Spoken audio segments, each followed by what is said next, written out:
Assalomu alaykum, hurmatli kuzatuvchilar. Men Husniddin Sattorov, vrach-nevrolog. Bugun qon suyultirishning samarali usullari haqida gaplashamiz. Videoni oxirigacha ko'ring. Buni sabablari va ularga yechim berib o'tib ketamiz.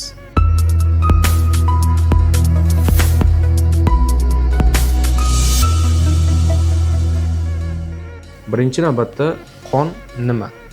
Qon bu organizmning eng asosiy suyuqligi hisoblanadi. Bu ya'ni qon sistemasi organizmning oynasi.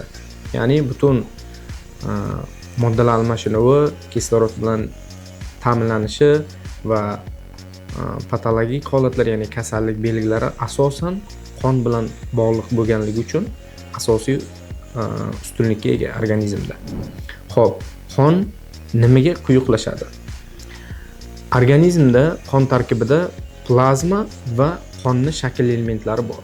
Ya'ni qonni tarkibida plazma miqdori kamayishi va shakl elementlari, ya'ni trombotsitlar bilan eritrotsitlar miqdorining oshishi qon quyuqlashishiga olib keladi.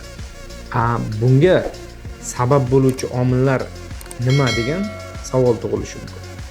Buni sabablarini sizga bir nechtasini keltirib o'taman.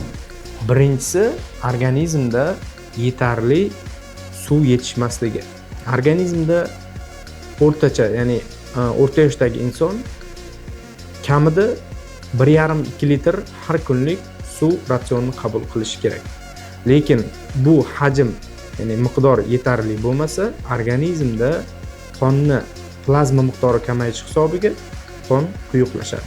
Ikkinchi sababi qandli diabet va yog' moddalarining almashinuvining buzilishi.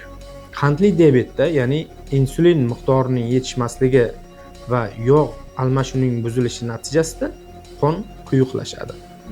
Keyingi sababi esa bu chekish, stress, spirtli ichimliklar va kam harakatlilik.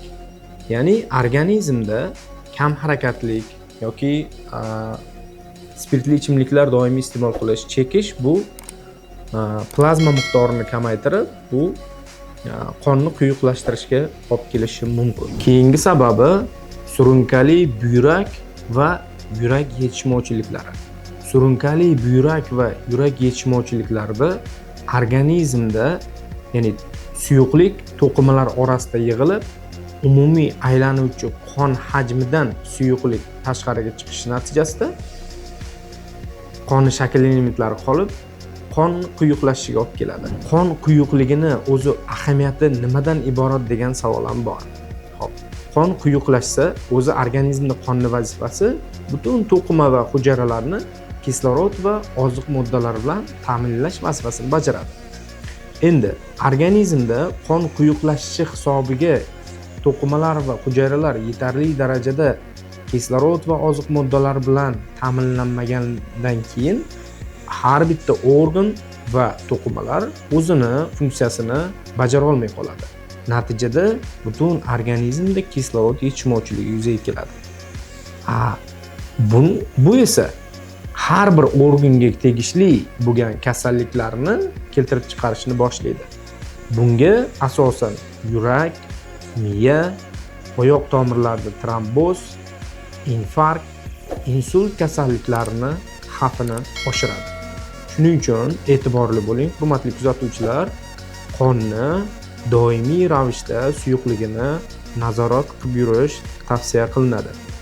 Endi bunga xalqona, ya'ni uy sharoitida qonni suyultirishni bir nechta samarali usullarni sanab o'tib ketaman. Oxirigacha ko'ring. Qonni suyultirishni eng samarali usullaridan bir nechtasini sanab beraman. Birinchisi, eng oddiy va eng samarali usullardan bittasi kunlik yetarli miqdorda suv ichish.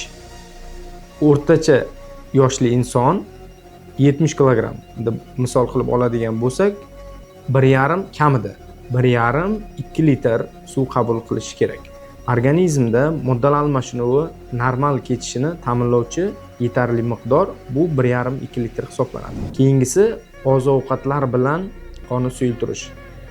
sarimsoq, piyoz va piyoz mahsulotlari antikoagulyant, ya'ni qonni suyultirish xususiyatiga ega. Keyingisi pomidor, sabzavot, boshqa ya'ni sabzi mahsulotlari, undan tashqari zanjabil, kurkuma mahsulotlari ham qonni suyultirish xususiyatiga ega. Baliqdagi omega 3 qonda tromb hosil bo'lish ehtimolligini juda ham pasaytiradi. Shuning uchun xotirani yaxshilashda omega 3 juda ham yaxshi vosita hisoblanadi. Undan tashqari dori vositalari ham tavsiya qilinadi. Faqatgina e'tibor bering, faqat shifokor nazoratida va tavsiyasiga ko'ra amalga oshiriladi. Bu guruhlar aspirin va klopidogrel, antikoagulyant va antiagregant guruh dori vositalari hisoblanadi. Xulosa qilib shuni aytish mumkinki, hurmatli kuzatuvchilar, qon organizmda juda katta ahamiyatga ega bo'lgan organ sistemasi hisoblanadi. Endi qonni suyultirish esa organizmda ko'proq inson tarafidan e'tibor talab qiladi.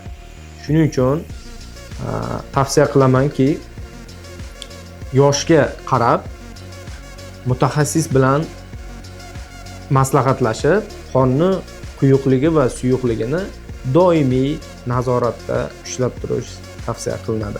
Video manfaatli bo'lgan bo'lsa, kanalimizga obuna bo'ling va yaqinlarga ulashib qo'ying. Savollaringiz bo'lsa, kommentariyalarda yozib qoldiring.